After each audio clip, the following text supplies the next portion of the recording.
नमस्कार, आदाब, वेलकम। मैं रित के सहाय लक्ष्य अकेडमी का ऑनलाइन प्लेटफॉर्म लक्ष्य मंत्रा पे आप सभी का स्वागत करता हूं। आशा है आप सभी अच्छे होंगे और उम्मीद है लक्ष्य की ओर अग्रसित होंगे।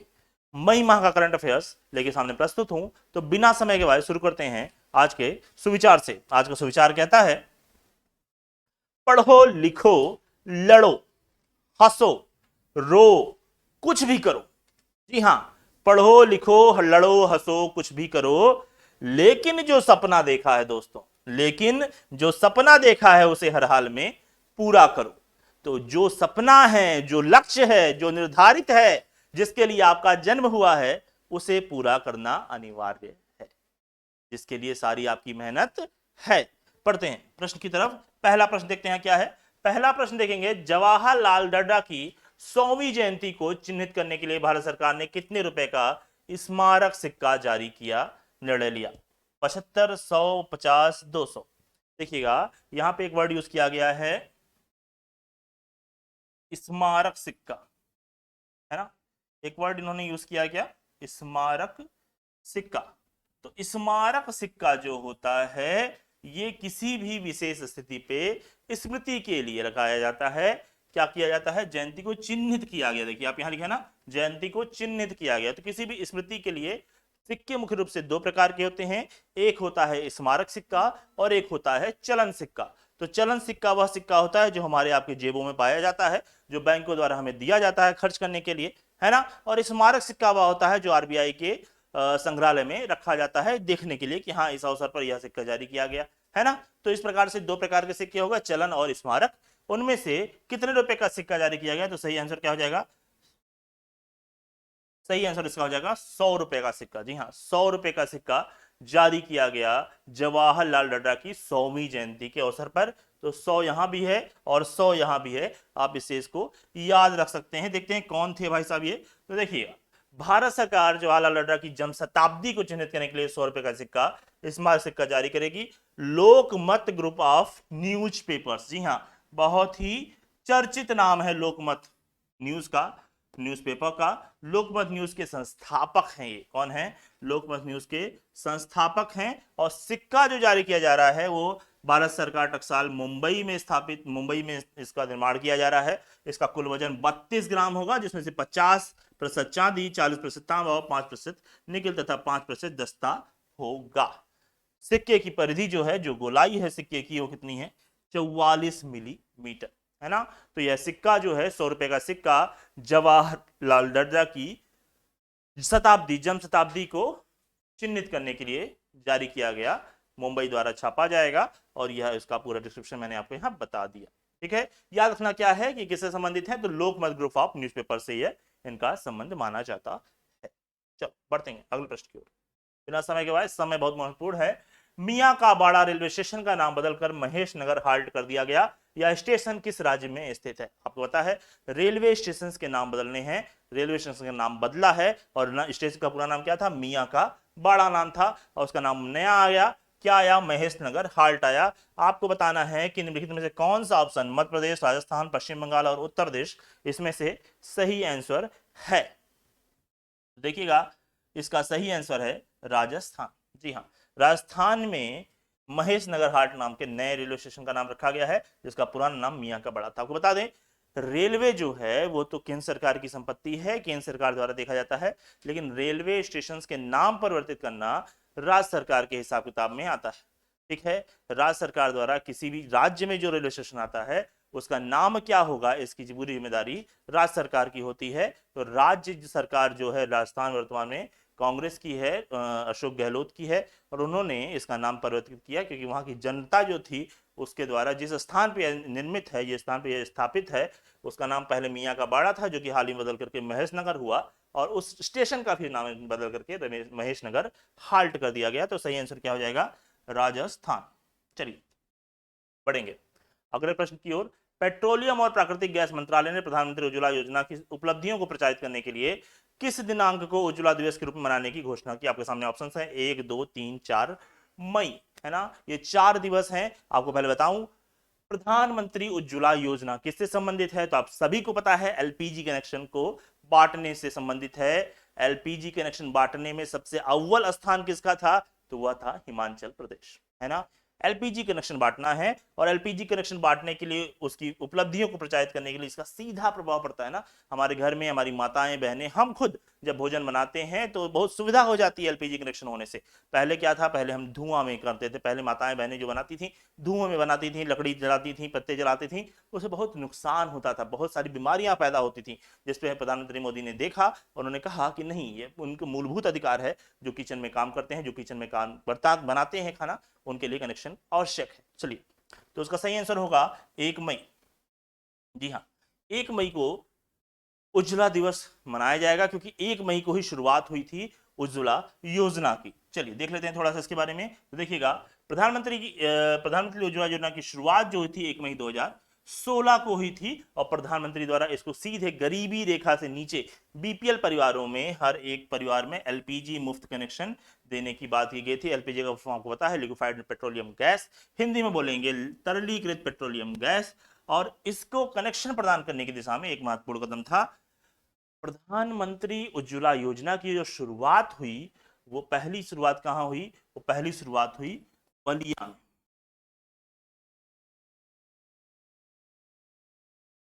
उत्तर प्रदेश के बलिया में इसकी शुरुआत होती है। प्रधानमंत्री उज्ज्वला योजना 1.0, और दूसरी बार प्रधानमंत्री उज्ज्वला योजना 2.0 की शुरुआत होती है, वह होती है महोबा उत्तर प्रदेश में। तो दोनों बार उत्तर प्रदेश में शुरू होता है। पहली बार जब शुरू होता है 1 मई 2016 को, तो ये बलिया में शुरू होता है, और दोबारा जब यह शुरू किया जाता है तो महोबा में उत्तर प्रदेश के शुरू किया जाता है। और इसका मूल रूप क्या था, एलपीजी कनेक्शन को बांटना, प्रधानमंत्री उज्ज्वला योजना। ठीक है, क्लियर है बात आपको। बढ़ेंगे, अगला प्रश्न देखते हैं। अगला प्रश्न क्या है, वीटली गोल्ड अवार्ड 2022 किसने जीता? प्रियंका रेड्डी, चारुदत्त मिश्रा, पवन सुखदेव, सुनीता नारायण। वीटली गोल्ड अवार्ड, है ना, वीटली गोल्ड अवार्ड बहुत ही प्रसिद्ध अवार्ड है। किस क्षेत्र में, तो संरक्षण के क्षेत्र में, पर्यावरण संरक्षण के क्षेत्र में और पशुओं के संरक्षण के क्षेत्र में। इसका आंसर होगा चारुदत्त मिश्रा। जी हाँ, चारुदत्त मिश्रा जो बाघ संरक्षण के लिए जाने जाते हैं, बहुत ही प्रसिद्ध हैं। देखेंगे, तेंदुआ प्रसिद्ध संरक्षण और हिम तेंदुआ विशेषज्ञ चारुदत्त मिश्रा को अफगानिस्तान, चीन और रशिया सहित 12 क्षेत्रों में, है ना, 12 हिम तेंदुआ रेंज जो है, इन देशों में उनके काम के लिए व्हिटली फंड फॉर नेचर और व्हिटली गोल्ड अवार्ड 2022 से सम्मानित किया गया, है ना। और उनका दूसरा व्हिटली अवार्ड, ये बहुत इंपॉर्टेंट बात है आपके लिए, 2022 के अवार्ड से भी इनको सम्मानित किया गया, और इसके साथ ही साथ इसके पहले भी ये अवार्ड पा चुके हैं 2005 में। क्यों पाते हैं, तो हिम तेंदुआ विशेषज्ञ हैं, और इन्होंने अफगानिस्तान, चाइना, रशिया सहित ऐसे 12 हिम तेंदुआ रेंज है जहां पर इन्होंने काम किया है, उनके संरक्षण के लिए काम किया है, उनके प्राकृतिक आवास को व्यवस्थित करने के लिए काम किया है।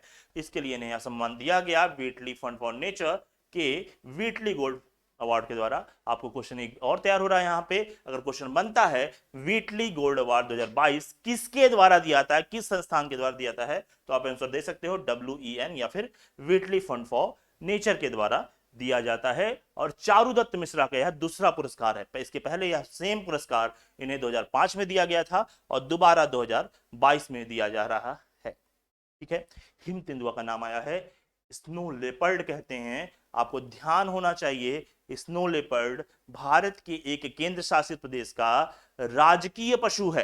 किसका? लद्दाख का। लद्दाख का हाल ही में हिम तेंदुआ का को अपने राज्य का राजकीय पशु घोषित किया है। इसके साथ ही साथ यह भी याद रखना है, हिम तेंदुआ संरक्षण केंद्र, भारत में हिम तेंदुआ संरक्षण केंद्र स्थापित है उत्तरकाशी, उत्तराखंड में। ठीक है, ये सारी बातें एक नंबर में आपके एग्जाम में पूछी जा सकती हैं। आगे बढ़ेंगे, देखेंगे भारत के पहले ग्रीनफील्ड अनाज आधारित इथेनॉल उत्पादन संयंत्र का उद्घाटन किस राज्य में किया गया? ऑप्शन है महाराष्ट्र, मध्य प्रदेश, बिहार, गुजरात। देखोगे, इथेनॉल उत्पादन ग्रीनफील्ड अनाज से मतलब अनाज से, खेतों के अनाज से इथेनॉल उत्पादन करने वाला पहला संयंत्र कहां स्थापित किया गया? तो ये किया गया बिहार में। कहां किया गया बाबू? बिहार में किया गया। बिहार सही आंसर है। देखेंगे, भारत का पहला, जी हाँ, भारत का पहला ग्रीनफील्ड अनाज आधारित इथेनॉल उत्पादन संयंत्र खोला गया है। कहां पर खोला गया है? तो पूर्णिया में खोला गया है। कहां पर? पूर्णिया में खोला गया है। और पूर्णिया कहां है? बिहार में है। कहां है? बिहार में है ना, कहां पे है, बिहार में है। देखोगे संयंत्र प्रतिदिन 65,000 लीटर इथेनॉल का उत्पादन करेगा और इसके लिए लगभग 150 टन मक्का और चावल की आवश्यकता होगी। मतलब क्या हो गया, इथेनॉल उत्पादन करने के लिए मक्का और चावल का प्रयोग किया जा रहा है और स्थान कहां है, पूर्णिया बिहार है। बिहार के मुख्यमंत्री नीतीश कुमार ने पूर्णिया बिहार में, देखो यहां लिखा भी है, पूर्णिया बिहार में भारत का पहला ग्रीनफील्ड आधारित इथेनॉल उत्पादन संयंत्र स्थापित किया। इथेनॉल जो है एक प्रकार का पेट्रोलियम पदार्थ है जिसको हम भारत के भविष्य के रूप में देख रहे हैं। भारत में पेट्रोल का एक सब्स्टिट्यूट निकल के आ रहा है। पेट्रोल 20% एथेनॉल नीति हम जल्दी लाने वाले हैं। इसके बाद पेट्रोल के दाम में बहुत कमी आएगी और भारत जो निर्भर करता है ओपेक देशों पर, ओपेक कंट्रीज पर, उस पर निर्भरता में भी थोड़ी कमी आएगी। बात इथेनॉल की हो रही है तो याद रखना इथेनॉल के लिए उत्तर प्रदेश भी बहुत ही ज्यादा तत्पर है। भारत के उत्तर प्रदेश में ज्यादा गन्ना, जो गन्ना उत्पादन होता है वो बहुत ज्यादा होता है। उस गन्ने का उपयोग इथेनॉल बनाने के लिए ज्यादा हो रहा है। इसी नाते वर्तमान की स्थिति में उत्तर प्रदेश चीनी उत्पादन में दूसरे स्थान पर आ गया है। पहले उत्तर प्रदेश चीनी उत्पादन में पहले स्थान पे हुआ करता था, लेकिन अब पहले स्थान पे हो गया है महाराष्ट्र, है ना। तो ये ध्यान रखिएगा, इथेनॉल नीति बहुत इंपॉर्टेंट है आपके लिए। भारत की इथेनॉल नीति लागू होने वाला पहला राज्य भी बिहार है। भारत में इथेनॉल नीति लागू करने वाला पहला राज्य बिहार है, ये अभी याद रखिएगा। चलिए अगला है मैरकॉम की इंडिया सोलर प्रोजेक्ट ट्रैकर के अनुसार 10 गीगावाट सौर ऊर्जा उत्पादन विकसित करने वाला भारत का पहला राज्य कौन सा है। राजस्थान, गुजरात, उत्तर प्रदेश, पंजाब। बात यहां हो रही है सौर ऊर्जा की, सोलर प्रोजेक्ट की, और एक रिपोर्ट है जो मैरकॉम के द्वारा जारी की गई है, इंडिया सोलर प्रोजेक्ट एक ट्रैकर। उसके अनुसार भारत का पहला राज्य कौन है जिसने 10 गीगावाट सौर ऊर्जा उत्पादन की क्षमता को विकसित कर लिया है। तो सोलर के मामले में राजस्थान हमेशा से अव्वल रहा है और यह आंसर भी राजस्थान को ही जाता है। राजस्थान भारत का पहला राज्य बना जिसने 10 गीगावाट सोलर उत्पादन क्षमता को विकसित कर लिया। बता दें आपको 2024-25 तक, जी हाँ, 2024-25 तक राजस्थान 30 गीगावाट बिजली या सॉरी सौर ऊर्जा स्थापित करने की क्षमता को व्यवस्थित करने वाला है। राजस्थान 2024-25 के वित्तीय वर्ष में 30 गीगावाट सौर ऊर्जा क्षमता विकसित करने का लक्ष्य रखा है और अभी ये पहला ऐसा राज्य है जिसने 10 गीगावाट बिजली का उत्पादन किया। भारत की बात करें तो भारत ही बहुत तेजी से सौर ऊर्जा पे काम कर रहा है। इस वर्ष भारत ने पिछली बार के 3.2 की अपेक्षा कुल 10 गीगावाट व्यवस्था बनाई, जो कि पिछले सत्र से लगभग 210-212% अधिक है ना। और उसमें भी सबसे ज्यादा जो योगदान है वो राजस्थान का है और दूसरे नंबर पे आपका आता है गुजरात। भारत में अगर योगदान की बात करें सौर ऊर्जा के क्षेत्र में तो प्रधानमंत्री कुसुम योजना, जी हाँ, प्रधानमंत्री कुसुम योजना बहुत ही ज्यादा कारगर है, जो कि सोलर पंप को स्थापित करने की बात कर रही है परंपरागत पंपों को छोड़ करके। जो खेतों में हम सिंचाई के लिए परंपरागत पंपों का उपयोग करते हैं उनके स्थान पर सोलर पंप का उपयोग करने की प्रोत्साहित किया जा रहा है प्रधानमंत्री कुसुम योजना के अंतर्गत। ठीक है, चलिए अगला, उत्तरी अटलांटिक संधि संगठन सहकारी cyber defence centre of excellent NATO CCD COE में शामिल होने वाला पहला एशियाई देश कौन सा है। पाकिस्तान, सिंगापुर, दक्षिण कोरिया, जापान। जी हाँ, इसका सही आंसर होगा दक्षिण कोरिया।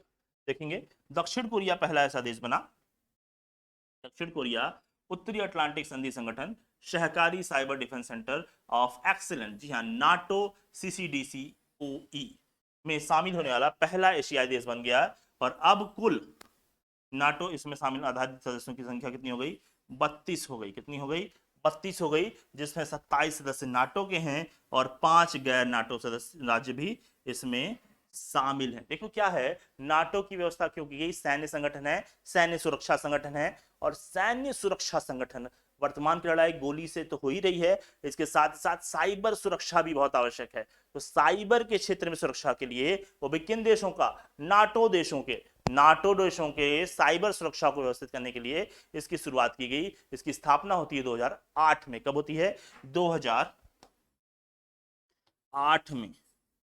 2008 में नाटो सहकारी साइबर डिफेंस ऑफ एक्सलेंस की स्थापना होती है और इसका मुख्यालय जो है वो तालीम में है। कहाँ पे? तालीम एस्टोनिया, तालीम एस्टोनिया में इसका मुख्यालय है।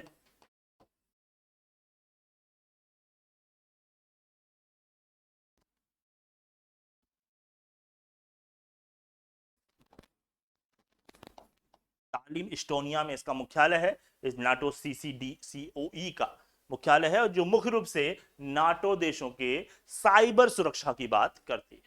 ठीक है, नाटो की बात करेंगे तुरंत आपको ध्यान रखना चाहिए, ब्रुसेल्स बेल्जियम में इसका मुख्यालय है और इसकी स्थापना हुई थी 1949। चलिए पढ़ेंगे। कैदियों को ऋण देने के लिए जीवला नामक योजना की शुरुआत करने वाला भारत का पहला राज्य कौन सा है? महाराष्ट्र, आंध्र प्रदेश, उत्तर प्रदेश, मध्य प्रदेश।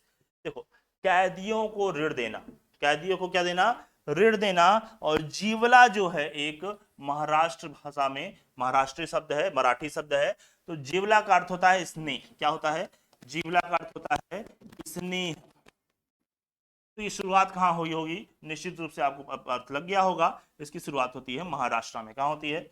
महाराष्ट्र में। देखोगे, देखो, महाराष्ट्र कारागार विभाग ने 3 साल से अधिक समय, 3 साल है ना, 3 साल से अधिक समय से राज्य भर की जेलों में सजा काट रहे कैदियों के लिए भारत की अपनी तरह की पहली ऋण योजना जीवला की शुरुआत की। किसके द्वारा की गई? तो महाराष्ट्र की कारागार विभाग द्वारा शुरू की गई। ठीक है, यार महाराष्ट्र राज्य सरकार या महाराष्ट्र राज्य सहकारी बैंक द्वारा पेश किया जाता है और महाराष्ट्र दिवस यानी 1 मई 2022 को अवसर पर पुणे के यरवडा केंद्रीय कारागार में लॉन्च किया गया। कहां लॉन्च किया गया? यरवडा केंद्रीय कारागार में इसको लॉन्च किया गया। मराठी में जीवला का अर्थ होता है स्नेह। मैंने अभी बताया आपको, मराठी में जीवला का अर्थ क्या होता है? स्नेह होता है। और महाराष्ट्र स्टेट की कोऑपरेटिव बैंक सोसाइटी के कोऑपरेटिव बैंक के शुरुआती चरण में 7% ब्याज की दर से यह 50,000 रुपए का लोन प्रदान करेगा।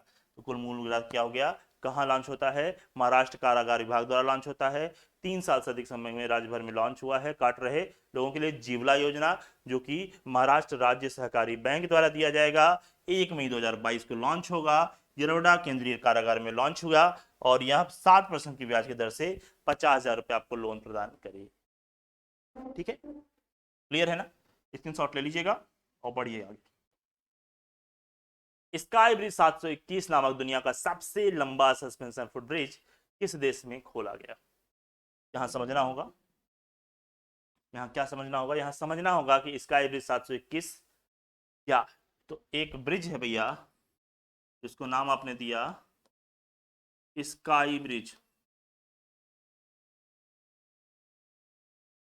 और इसकी लंबाई कितनी है?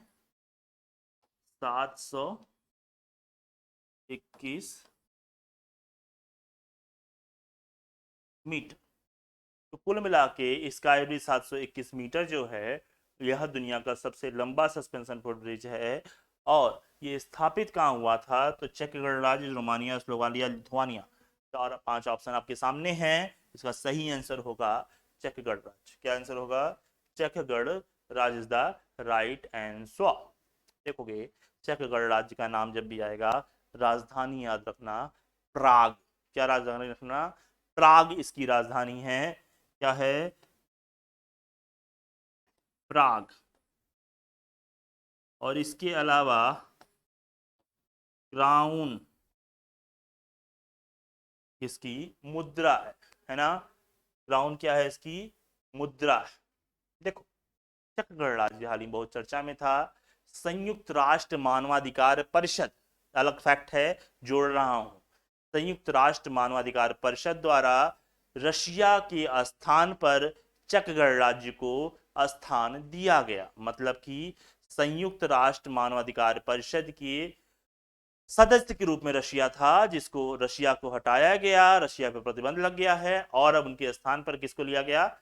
चक गणराज्य को लिया गया। ठीक है, तो वह यही चक गणराज्य है जहां पर, यह वही चक गणराज्य है जहां पर ये स्काई ब्रिज 721 स्थापित किया गया। सबसे लंबा पैदल ब्रिज है भारत, अभी तक विश्व का सबसे लंबा पैदल ब्रिज है। देखेंगे, देखिए, स्काई ब्रिज 721 नामक दुनिया का सबसे लंबा सस्पेंशन फुट ब्रिज, झूलता हुआ ब्रिज है ना, पर्यटकों के चेक गणराज्यों के टोलनी मोरवा में खोला गया। कहां खोला गया? डोलनी मोरवा में खोला गया। इसकी लंबाई 721 मीटर और इसमें फीट में देखोगे 2365 मीटर और लंबाई 102 मीटर चौड़ा है। 200 मिलियन का क्राउन मतलब कि लगभग 8.4 मिलियन अमेरिकी डॉलर की लागत से बनाया गया ब्रिज वर्तमान में गिनीज ऑफ वर्ल्ड रिकॉर्ड धारक है। लंबन पुल मतलब हिलता हुआ पुल, झूलता हुआ पुल है ना। बात करते हैं, अगर देखो मैंने समझाया कि वहां पे स्थापित हुआ गया, चेक गणराज्य में हुआ स्काई ब्रिज 721। अभी तक का सबसे लंबा हो गया। इसके पहले क्या था, तो इसके पहले था नेपाल का एक ब्रिज था, इसको हम बारलुंग ब्रिज कहते थे। देखो नेपाल का गड़ंकी प्रांत में स्थित है बागलुंग ब्रिज, पर्वत ब्रिज, जो कि 567 मीटर लंबा था। और इससे भी पहले बात करोगे तो पुर्तगाल का एक ब्रिज आएगा अरुका ब्रिज, जो कि 516 मीटर लंबा था, है ना। तो वर्तमान में सबसे ज्यादा लंबा कौन हुआ, 721 मीटर वाला, वो कहाँ पे स्थित है, स्काई ब्रिज है। कहाँ पे है, चक्रगढ़ राज्य में। दूसरे नंबर पे क्या आया, नेपाल। नेपाल में कितना है, 567 मीटर लंबा है। बगलुंग पर्वत ब्रिज है, नेपाल में स्थापित था। उसके बाद पुर्तगाल में अरुका ब्रिज, जो कि 516 मीटर। तो ये लंबाई के आधार पर ब्रिज को हमने बता दिया, जो कि विश्व के सबसे लंबे ब्रिज हैं और पैदल ब्रिज हैं, है ना। इन पे वाहन नहीं चल सकते, इनमें पैदल आप चल सकते हैं, झूलते हुए ब्रिज है। ठीक है, क्लियर है, नो डाउट। चलिए पढ़ेंगे। 25वें मुख्य चुनाव आयुक्त के रूप में किसे नियुक्त किया गया, भारत का 25वां मुख्य निर्वाचन आयुक्त कौन बना भाई, इलेक्शन कमिश्नर कौन बना, सुनील अरोड़ा, राजीव कुमार, अचल कुमार ज्योति, सुनील चंद्रा। तो सही आंसर आपको पता है, इसमें कुछ बताना जैसा है नहीं, Rajiv Kumar is the right answer. Bharat की बात करें तो भारत के पहले मुख्य निर्वाचन आयुक्त कौन थे, तो भारत के पहले निर्वाचन आयुक्त थे सुकुमार सेन। राजीव कुमार ने 25वें मुख्य चुनाव आयुक्त के रूप में कार्यभार ग्रहण किया, एकदम सही बात है। सुकुमार पहले थे, 25 जनवरी 1950 को भारत में निर्वाचन आयोग की स्थापना होती है। इसके बाद उस दिन हम राष्ट्रीय मतदाता दिवस भी मनाते हैं। आगे बढ़ेंगे। एयर इंडिया के मुख्य कार्यकारी अधिकारी ईसीओ और प्रबंधन निदेशक एमडी के रूप में किसे नियुक्त किया गया, N Srinivasan, Sanjeev Mehta, Ratan Tata, Campbell Wilson. कुछ नहीं है जैसा बताने वाला, आंसर होगा कैंपबेल विल्सन। कैंपबेल विल्सन को हाल ही में एयर इंडिया के मुख्य कार्यकारी अधिकारी के रूप में, एमडी के रूप में नियुक्त किया गया है। या इनकी टाटा सन्स की जो एयर इंडिया है उसकी पहली नियुक्ति है। और ये टाटा सन्स प्राइवेट लिमिटेड, जो टाटा सन्स ने, उन्होंने कैंपबेल विल्सन को एयर इंडिया का कार्यकारी अधिकारी और प्रबंध निदेशक नियुक्त किया है। याद रखना है कैंपबेल कौन है, कैंपबेल है वर्तमान के सीईओ। कौन है, वर्तमान के सीईओ और एमडी किसके, तो टाटा समूह के स्वामित्व वाली एयर इंडिया के। एयर इंडिया का स्वामित्व हाल ही में आपको पता है टाटा कंपनी ने वापस ले लिया था, पहले इसे टाटा द्वारा ही स्थापित किया गया था, बाद में सरकार द्वारा इसका अधिग्रहण किया गया और वर्तमान में फिर से टाटा कंपनी ने उसको वापस ले लिया। ठीक है, अगला प्रश्न देखेंगे। भारत की पहली जनजातीय स्वास्थ्य वेधशाला कहाँ स्थापित की गई। सब मई के प्रश्न हैं, छाट के लाया हूं, देखो 2 पार्ट में लाया हूं, 20-20 प्रश्न के सेट्स हैं।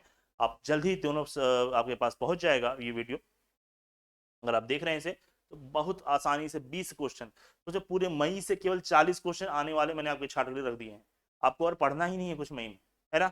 देखिएगा, भारत की पहली जनजातीय स्वास्थ्य वेधशाला कहाँ स्थापित की गई, आंध्र प्रदेश, उड़ीसा, कर्नाटक, असम। एकदम आंसर आसान है, याद कर लो, याद कर लो कि जनजाति की बात की गई है, आंध्र प्रदेश, उड़ीसा, कर्नाटक, असम में कहाँ मिलेगी जनजाति ज्यादा, और स्वास्थ्य वेधशाला की बात की गई है। ठीक है, तो आंसर अपने आप समझ में आएगा कि उड़ीसा है ना। क्वेश्चन ऑप्शन में ही आंसर दिया रहता है, आप ऑप्शन बहुत ध्यान से देखोगे तो आपको बहुत आसानी से समझ में आएगा। ठीक है, उड़ीसा सरकार ने भारत की पहली जनजातीय स्वास्थ्य वेधशाला स्थापना की। जनजातीय आबादी के स्वास्थ्य संबंधी डेटा के भंडारण के रूप में कार्य करती है। यह उड़ीसा की अनुसूचित जनजाति एसटी और अनुसूचित जनजाति एससी विकास और क्षेत्रीय चिकित्सा अनुसंधान केंद्र भुवनेश्वर, उड़ीसा भारतीय चिकित्सा अनुसंधान परिषद का एक क्षेत्रीय केंद्र के बीच हस्ताक्षरित समझौता ज्ञापन के एक भाग के रूप में स्थापित किया गया। कितने सारे पार्ट्स हैं, सब नोट हैं, जितने भी पार्ट्स के द्वारा स्थापित किया गया। भारत का पहला जनजातीय स्वास्थ्य वेधशाला किसके किसके द्वारा, देखोगे एक बार फिर से देखोगे, अनुसूचित जनजाति और अनुसूचित जाति के विकास और क्षेत्रीय चिकित्सा अनुसंधान केंद्र भुवनेश्वर उड़ीसा भारतीय चिकित्सा अनुसंधान परिषद का एक क्षेत्रीय केंद्र के बीच हस्ताक्षरित समझौता ज्ञापन है, जो कि एक भाग के रूप में स्थापित किया गया है। मूल बात क्या है?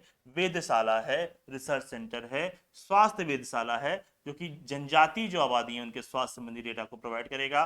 जब स्वास्थ्य संबंधी डेटा आपके पास पहुंचेगा, कोई भी डेटा आपके पास पहुंचेगा, तो आप उसको एनालाइज कर पाओगे ना। तो जनजातियों में किस प्रकार की स्वास्थ्य समस्या आ रही है, कौन सी स्वास्थ्य समस्या दूर करने योग्य है, कौन सा समय पे काम करने योग्य है, किस तरह की समस्या आगे उत्पन्न हो सकती हैं। जब एक डाटा आ जाएगा, जीनोम परिवर्तन जैसे होता है, हमारे शरीर में कैसे कैसे परिवर्तन होते हैं, वो एक समय के साथ आपको दिखते जाएंगे। अगर आप सीक्वेंसिंग उसकी लगाओगे तो आपको समझ में आएगा, देखो ये बीमारी यहाँ शुरू हुई, ऐसे ऐसे आज बढ़ के विकराल रूप ले ली। अगर उसी समय उसको रोक दिया जाता तो ये समस्या नहीं आती है ना। तो इस प्रकार से जब डाटा आपके सामने आ जाएगा कि हाँ भाई ये जनजाति है, इनमें ये समस्याएं आ रही हैं, खान पान का परिवर्तन होना चाहिए या फिर आवास का परिवर्तन होना चाहिए, उस हिसाब से उनके स्वास्थ्य की व्यवस्था की जा सकेगी। तो भारत के पहले स्वास्थ्य संबंधित वेधशाला स्थापित करने वाला राज्य कौन सा है? उड़ीसा है। याद रखिएगा, उड़ीसा की राजधानी भुवनेश्वर है और वर्तमान में मुख्यमंत्री हैं नवीन पटनायक। कौन है? नवीन पटनायक।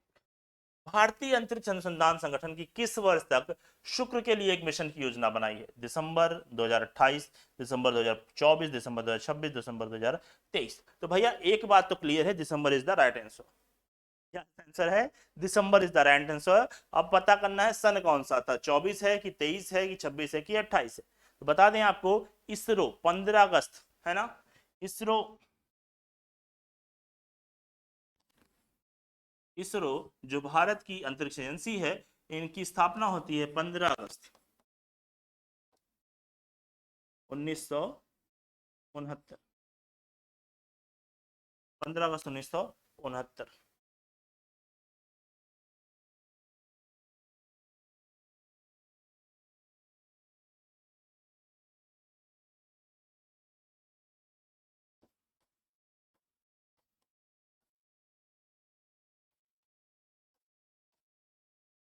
और इसरो द्वारा स्थापित किया गया कि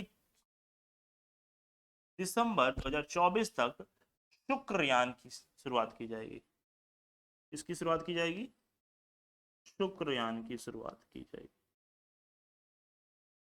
शुक्रयान इसरो की एक मिशन है जो कि शुक्र की पहुंच को बताता है ना। शुक्र की पहुंच को बताता है, उसको लॉन्च किया जाएगा। एक ऑर्बिटर है जिसको लॉन्च किया जाएगा सतीश धवन अंतरिक्ष केंद्र से। सतीश धवन अंतरिक्ष केंद्र है ना। तो सतीश धवन अंतरिक्ष केंद्र से दिसंबर 2024 तक, लास्ट तक लॉन्च किया जाएगा।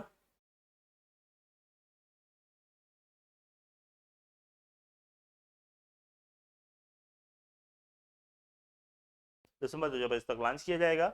और सतीश धवन अंतरिक्ष केंद्र से लॉन्च किया जाएगा, जिसका नाम होगा शुक्रयान, जो कि भारत का शुक्र के लिए एक मिशन होगा, जो कि भारतीय अंतरिक्ष अनुसंधान संगठन इसरो द्वारा संचालित होगा। योजना इसकी बनाई गई है इसरो के द्वारा। ठीक है, इस पे और जैसे जानकारी मिलेगी मैं आपको अपडेट करूंगा। चलिए, नंजराया टैंक को अपने 17वें पक्षी अभयारण्य के रूप में किस राज्य द्वारा नामित किया गया? तेलंगाना, तमिलनाडु, आंध्र प्रदेश, कर्नाटक। तो तेलंगाना, तमिलनाडु, आंध्र प्रदेश, कर्नाटक में सही आंसर हो जाएगा तमिलनाडु। आपको सभी को पता है, नंगरायन यहाँ के राजा हुआ करते थे, जिनके नाम पर इस पंछी जिसके नाम पर इस पक्षी अभयारण्य का नाम रखा गया है। देखिएगा, नंजरायन टैंक तमिलनाडु के राज्य का 17वां पक्षी अभयारण्य है, जो कि 125.86 हेक्टेयर में फैला हुआ है, जिसे तत्कालीन स्थानीय राजा नंजरायन ने अपने सिंचाई स्रोत के रूप में बनाया था। तो क्वेश्चन अगर पूछेगा कि तमिलनाडु के 17वें पक्षी अभयारण्य में किसे स्थापित किया गया, तो आप बता देंगे नंजरायन टैंक। ठीक है, चलिए आज का 15वां प्रश्न देखते हैं। बहुत ही इंपॉर्टेंट है, भारत के लिए गर्व की बात है। यूएसए के central intelligence agency CIA, full form भी पता चल गया आपको इसी बहाने। सीआई का फुल फॉर्म होता है सेंट्रल इंटेलिजेंस एजेंसी के पहले chief technology officer, CTO, chief technology officer के रूप में नियुक्त किए जाने वाले पहले भारतीय मूल व्यक्ति कौन है? कौन सा ऐसा भारतीय मूल का व्यक्ति है और पहला व्यक्ति है जो कि सीटीओ बनता है? किसका? सीआईए का। सीआईए का सीटीओ बनना, चीफ टेक्नोलॉजी ऑफिसर बनना आसान बात नहीं है। किसने बना भाई? विनोद खोसला, नीरज शाह, अशोक एलुस्वामी नंदमूल चंदानी। ठीक, तो सही आंसर है Nandmool Chandani. Nandmool Chandani is the right answer. Nandmool Chandani पहले भारतीय मूल के नागरिक हैं जिनको चीफ टेक्नोलॉजी ऑफिसर बनाया गया CIA का, यूएसए के सेंट्रल इंटेलिजेंस एजेंसी का। देखिएगा, केंद्रीय खुफिया एजेंसी CIA के निदेशक राजदूत विलियम जेबन्स ने भारतीय मूल के व्यक्ति नंदमूल चंदानी को CIA के पहले मुख्य प्रौद्योगिकी अधिकारी संयुक्त राष्ट्र अमेरिका की विदेशी खुफिया एजेंसी और प्रतिवाद एजेंसी के रूप में नियुक्त किया है। यह CIA के CTO बनने वाले पहले भारतीय मूल के व्यक्ति हैं जो कि दिल्ली के हैं, है ना। कहाँ के रहने वाले हैं? दिल्ली के रहने वाले हैं। जन शिकायतों के निवारण के लिए लोक मिलनी कार्यक्रम किस राज्य द्वारा, सरकार द्वारा शुरू किया गया? झारखंड, छत्तीसगढ़, राजस्थान, पंजाब। लोक मिलनी कार्यक्रम मतलब लोगों से मिलना, लोगों से मिलने के लिए, जनसंपर्क बढ़ाने के लिए, लोगों के बीच और सरकार के बीच दूरियों को कम करने के लिए, लोगों की बात सरकार तक पहुंचे, समझ में आए सरकार को कि हाँ उनको क्या आवश्यकता है, किस प्रकार की योजना बनाने की आवश्यकता है उनके लिए। इसके लिए कार्यक्रम शुरू किया गया जिसका नाम था लोक मिलनी। और ये शुरू किया गया किसके द्वारा? ये शुरू किया गया पंजाब सरकार के द्वारा। पंजाब सरकार में हाल ही में नई सरकार बनी है, पंजाब में भगवंत मान की सरकार बनी है, उन्होंने शुरू किया। पंजाब के मुख्यमंत्री भगवंत मान ने लोगों के शिकायतों के मौके पर निवारण के लिए लोक मिलनी सार्वजनिक संपर्क कार्यक्रम की शुरुआत की। और यह एक बहुत शानदार कार्यक्रम है। देखो, किसी से भी आप जब डायरेक्ट मिलते हो, उनकी जनसंपर्क बढ़ाते हो, तो आपको समस्या समझते हो और उनका समस्या को समझने के बाद उसका समाधान करते हो। और जब लोगों को फीडबैक मिलता है कि हाँ भाई मेरा काम था और मेरा काम हो गया, तो सरकार के प्रति उसका विश्वास पैदा होता है, जो कि एक बहुत बढ़िया चीज है। चलिए, लोगों के जीवन शैली से जुड़ी बीमारियों के निदान और नियंत्रण के लिए सैली ऐप किस राज्य सरकार द्वारा लॉन्च किया गया? बहुत ही बुंदा है, बहुत ही उम्दा क्वेश्चन है और एग्जाम में आने वाला क्वेश्चन है बाबू। एग्जाम में आने वाला क्वेश्चन है, क्या है? जीवन शैली, जो कि बहुत ही खराब चल रही है। हमारी आपकी जीवन शैली ऐसी चल रही है कि बिन पटरी की रेलगाड़ी। जी हाँ, बिन पटरी की रेलगाड़ी, कभी भी उठ रहे हैं, कभी भी सो रहे हैं, जो कि बहुत गलत है। जीवन अगर नहीं रहेगा तो क्या फिर मिलेगा? बताओ, लक्ष्य कैसे हासिल करोगे अगर स्वास्थ्य सही नहीं है आपके पास? और जीवन शैली से तमाम बीमारियां हो रही हैं। घर में देख लोगे, एक शुगर का मरीज मिल ही जाएगा, एक डायबिटीज का मरीज मिल ही जाएगा, बीपी का मरीज मिल ही जाएगा, माइग्रेन का मरीज कुछ दिनों दूर आसपास मिल ही जाएगा। ये सभी बीमारियां जीवन शैली से होने वाली हैं। आप समय से उठोगे नहीं, समय से सोगे नहीं, है ना, दिन भर मोबाइल में लगे रहोगे, तो जीवन शैली हमने ऐसे बना ली है जिससे ये समस्या होनी ही होनी है। तो लोगों के जीवन शैली से जुड़ी बीमारियों को निदान और नियंत्रण, बात समझिएगा, केरल सरकार द्वारा इसको शुरू किया गया है। इसके द्वारा, केरल सरकार द्वारा इसको शुरू किया गया है। और कहा क्या गया? देखिएगा, निदान और नियंत्रण दोनों ही आवश्यक है। जिनको बीमारी हो चुकी है उनके निदान की जरूरत है, और जिनको नहीं हुई है उन पर नियंत्रण की जरूरत है। दोनों की आवश्यकता है। और इसके लिए एक ऐप लॉन्च किया इन्होंने जिसका नाम दिया सैली ऐप। किसके द्वारा? केरल सरकार के द्वारा। किसके द्वारा? केरल सरकार के द्वारा सैली ऐप लॉन्च किया गया जीवन शैली से जुड़ी बीमारियों के निदान और नियंत्रण के लिए। बढ़ेंगे, विप्लव कुमार देव के इस्तीफे के बाद हाल ही में त्रिपुरा का नया मुख्यमंत्री कौन बना? मणिक शाह, समीर रंजन बर्मन, मणिक सरकार, विप्लव देव। तो विप्लव देव ऑप्शन में ही नहीं रह गया। विप्लव देव ने जब इस्तीफा दे दिया, देखेंगे इसका सही आंसर है मणिक शाह। डॉक्टर मणिक शाह को बनाया गया त्रिपुरा का नया मुख्यमंत्री। और यह त्रिपुरा के 12वें मुख्यमंत्री बने। त्रिपुरा के 12वें मुख्यमंत्री बने। और ये बीजेपी के राज्यसभा सांसद भी हैं, राज्यसभा सदस्य भी हैं, जिसके बाद उन्हें वहां से इस्तीफा देना होगा और विधानसभा से आना होगा। विधानसभा में 6 महीने के अंदर इन्होंने अपनी देदारी पेश करनी होगी। तो त्रिपुरा के नए मुख्यमंत्री बन गए हैं, 12वें मुख्यमंत्री हैं कौन? डॉक्टर मणिक शाह। ठीक है, चलिए बढ़ेंगे। आज का 19वां प्रश्न देखते हैं। सेवानिवृत्त कर्मचारियों के लिए पुरानी पेंशन योजना बहाल करने वाला भारत का पहला राज्य कौन सा? उत्तराखंड, राजस्थान, झारखंड, छत्तीसगढ़। तो बता दें, सेवानिवृत्त कर्मचारी मतलब ऐसे कर्मचारी जो रिटायर्ड हो गए हैं, उनके लिए पेंशन व्यवस्था पहले चलती थी, अब बंद हो गई थी। पहले क्या था? ओल्ड पेंशन स्कीम मिलता था भाई, ओपीएस चलता था, शानदार पेंशन स्कीम थी। जब हड्डियां मजबूत नहीं रह जाती हैं, कमजोर हो जाती हैं, तब हमें एक ऐसे सहारे की आवश्यकता होती है जो सहारा था, लोगों को मिलता था। नई सरकार आई, अटल बिहारी वाजपेयी गवर्नमेंट थी। अटल बिहारी वाजपेयी जी ने 2004 की बाद जो कर्मचारी हैं उनकी ओपीएस पेंशन को बंद कर दिया था। उसके स्थान पर एनपीएस लागू हो गया था। क्या लागू हो गया था? एनपीएस लागू हो गया था। नए नियम हो गए थे इसके। फायदा था, नुकसान था, इस पे बात में नहीं जाना चाहूंगा। बताना केवल यह है कि एनपीएस चल रहा था, लेकिन एनपीएस के यहाँ पे दोबारा से ओपीएस, पुरानी pension scheme, old pension scheme को लॉन्च करने वाला पहला राज्य बन गया कौन सा? तो पहला राज्य बन गया छत्तीसगढ़।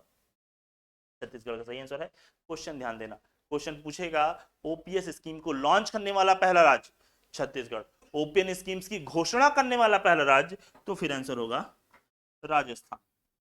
अगर घोषणा की बात की कि घोषणा सबसे पहले किसने की कि ओपीएस स्कीम हम लाएंगे, तो वो थे राजस्थान, लेकिन कर किसने पहले दिया, तो वो था छत्तीसगढ़।